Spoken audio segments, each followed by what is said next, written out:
I'm late.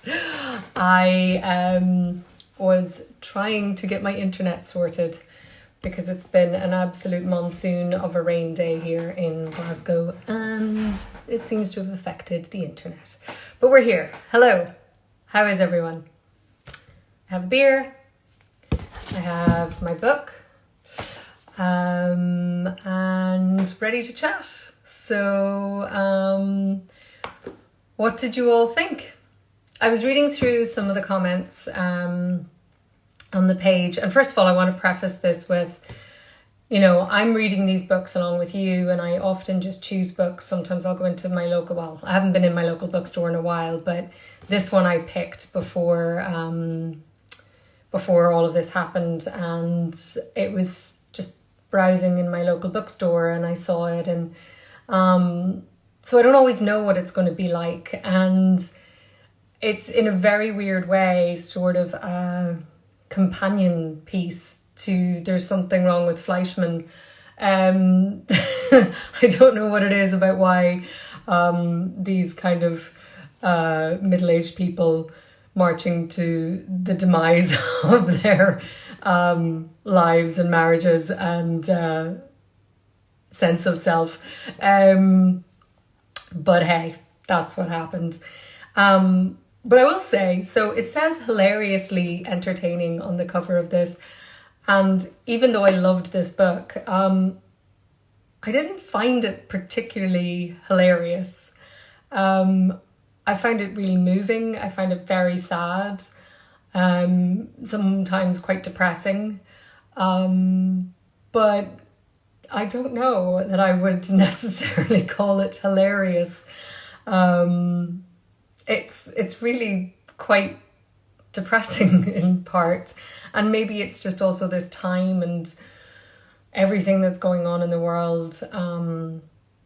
Just how unhappy so many people seem to be in their lives is quite a depressing factor.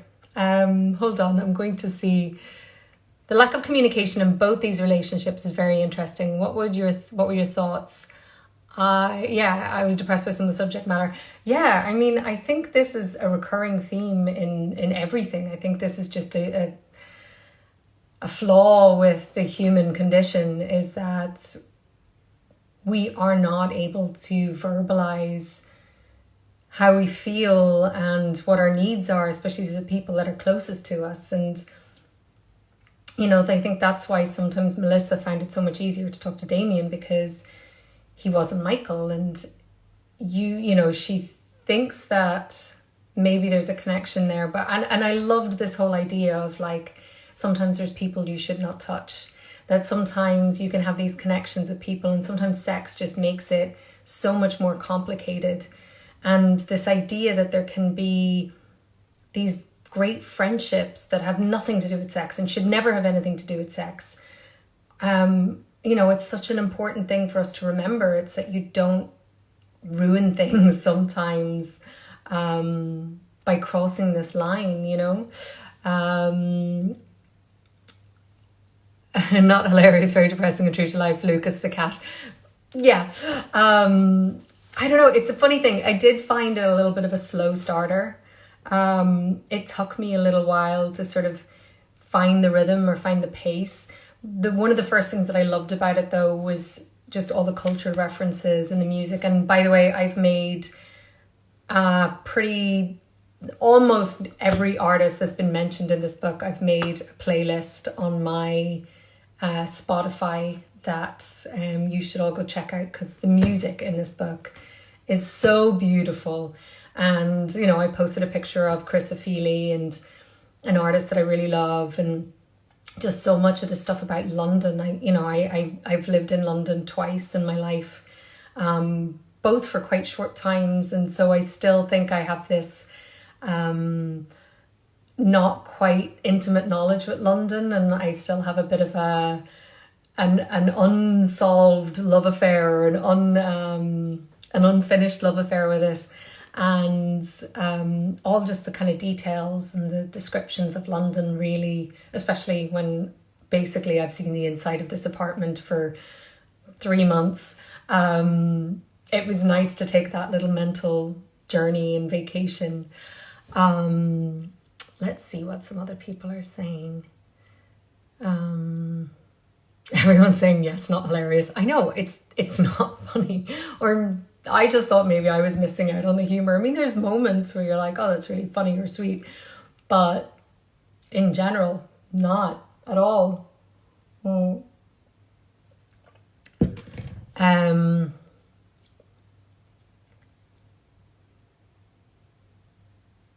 Page 81. I love how somebody's like, page 81, go to that. Let's do that. So how do you get from that to this? Oh, yeah. It is so true. I mean, this is the thing. It's like relationships, as we all know, they never stay, you know, constant. It's always this fluctuation of highs and lows. And that's why it's so hard, this idea of having two people commune and have their lives joined, two very independent, you know, we're all so independent and we all have our own different desires and needs and wants and, you know, I suppose fantasies about what our life should look like or how it should be, and to try and combine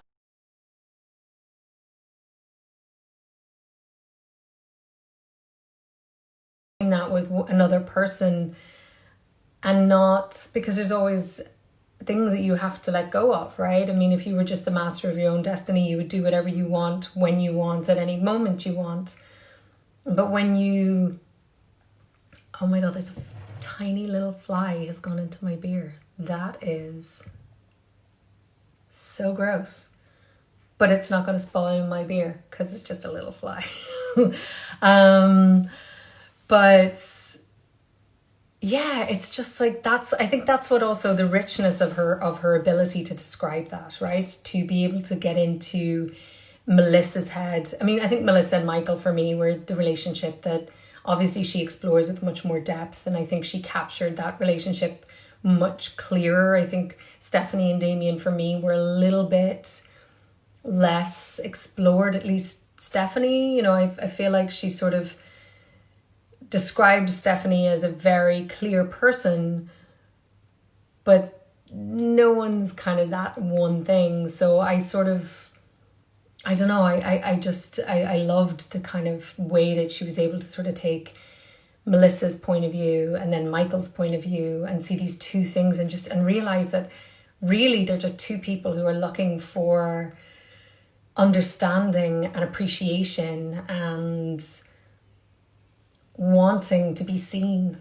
You know, that's a huge thing, to have somebody see you and understand and realize that Melissa's, you know, and I see this with so many of my friends who've had kids, and it's such a difficult thing to give up your life and your ambitions. And I was watching that Michelle Obama documentary, and if you haven't seen it, you should see it. It's really, really good.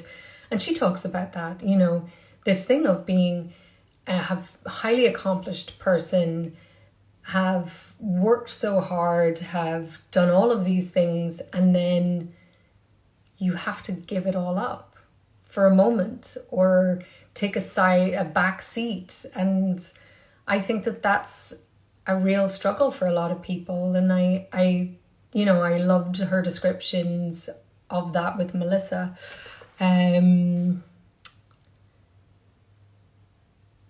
Amanda Jenkins, it's so not hilarious. I think we could all agree on that. It's about finding yourself as you age. Yeah. I mean, that's the thing. Aren't we all so like... I loved that description of Melissa, like having this angel, and that she was so sure of it and so sure of her own indestructibility, or is that a word? I don't know. And we are, like, when we're younger, and it's like you feel everything for the first time and you experience everything for the first time, and it's all so visceral and potent and all of these things. And then, you know, when you're going around the next decade or the next decade, it just, everything sort of loses its sharpness. And how do you, there's a good quote somewhere. Yes, I underlined this bit because it's, this is the Celt in me as well that loves these really depressing but yet poignant statements. The greatest challenge in life is not to die before we die. I mean, come on. Yeah. I mean, how do we not lose ourselves? It's so hard when we have so much stuff going on. There's work and there's life and there's all the stuff in society and there's politics and everything. And how do you retain your center? And how do you retain your spark and your zest for life and appreciation for life and remembering to, I loved that thing when she was talking about with Michael, and he was talking about how he didn't want to go to a certain country because it was too this or it was too that. And she was like, well, yeah, it's got these bad things, but then it's got like the waterfalls or the mountains or the sunsets. And it's that we shouldn't, or just to try and remember not to close the world off because of certain negative aspects, that there's beauty to be found everywhere. I guess I'm going to go for some more comments. Hi from Poland. Hi, Claudia. Hi. Very timely and hilarious. This is Nairi Dawn. Hilarious, not at all. Very timely and relevant. Reminded me of the time prior to my divorce and also how I felt while... Oh, I don't know how to read the rest of it. Okay. Yeah, I hope that it wasn't an uncomfortable read then. But I do think she really captured... I am back. Sorry, my connection is really bad today. I don't know why in a city that rains so much, when it rains, sometimes it really does a number with the internet.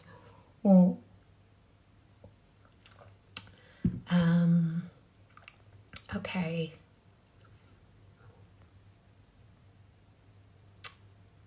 JJJ541 Judy found it rather sad as well.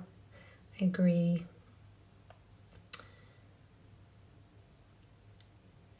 Clanier 1959. I wonder if the pace of the book was to emphasize the depressing nature of the book. I don't know that that's what Diana Evans was going for. Maybe. I mean, I think I actually loved... It was that chapter when Michael was describing falling in love with Melissa was when I really fell into its rhythm, I suppose. And I think also, in some ways, I wondered, if I'd started the book with this chapter and started the book with the good and then felt its loss, how would that have worked? It was just kind of something...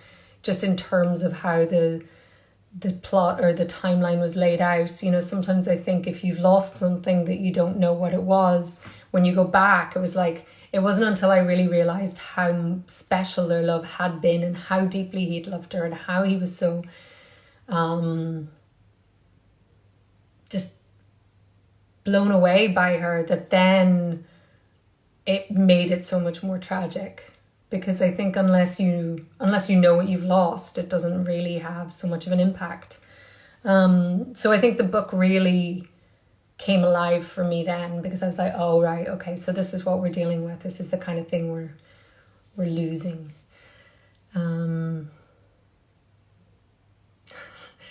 Sassanuk Nicole said, I'd rather be single than in a shitty relationship, to be honest. Yeah, I think that's generally a good a good piece of advice for yourself. Martina Pryor, 06, is very honest, organic and relatable. Agreed. Sam Daily Life, I thought it was terrible Michael left Melissa instead of helping her get the help she needed. Clearly she was dealing with postpartum psychosis. Yeah, but it feels like she did get the help, and maybe the suffocating nature of their relationship was also what was stopping her get help. I think sometimes also you have to shake something up if something's not working in your life. There's something about changes or breaks that allows you to then sort of take stock. I think sometimes it's very hard for people to work within the framework of something that has either enabled or hidden or added to a problem. I'm not a psychologist. This is just my musings. That's just, don't take it from me. Lovely narrative, yet a complex story about friendships, relationships, careers, kids coming into the picture, and how that changes your person as a couple. Not all relationships survive. That is true. Thoughts on them using music to where they are in the relationship, like John Legend's Ordinary People. That's one of the things I loved about this book. And I had a lot of fun making the playlist. Sometimes I would put it in while I was reading, and then sometimes I would sort of forget because I was just like in a roll. So I'd have to go back and pick out the songs. And I've purposefully left the Michael Jackson. That's just a personal choice. I don't know how anybody feels about art versus artist, and I have my own personal thing. I don't necessarily think I think you can separate artist from art, but I also think about giving money to estates, and I just purposefully didn't put it on my Spotify, but that's my own personal. Yeah, we'll leave it at that.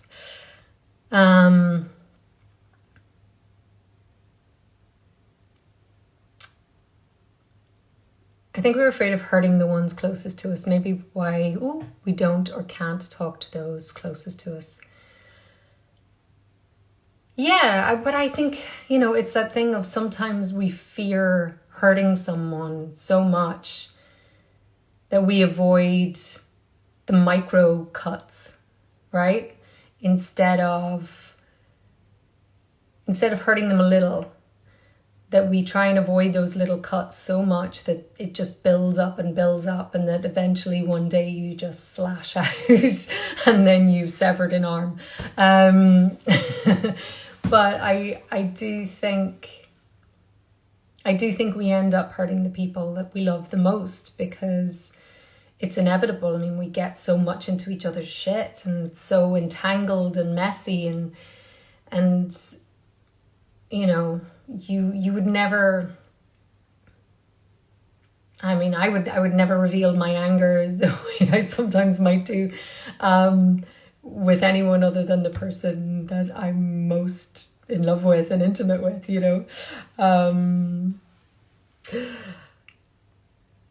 Let's see what else.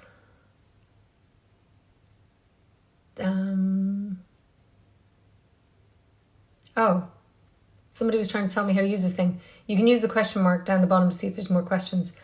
I don't even know. Oh, look, there we go. This is a whole new world, guys. I'm seeing these questions in a different way rather than just flying past me on the screen. Do I listen to music while reading? Not really, like sometimes a little, but I find I get very distracted. If it's something that's not something that I really love and like the lyrics are really important to me, I can maybe have it in the background. But like even if the TV is on in the background, I get too distracted, which is why I can't listen to audible books. And it's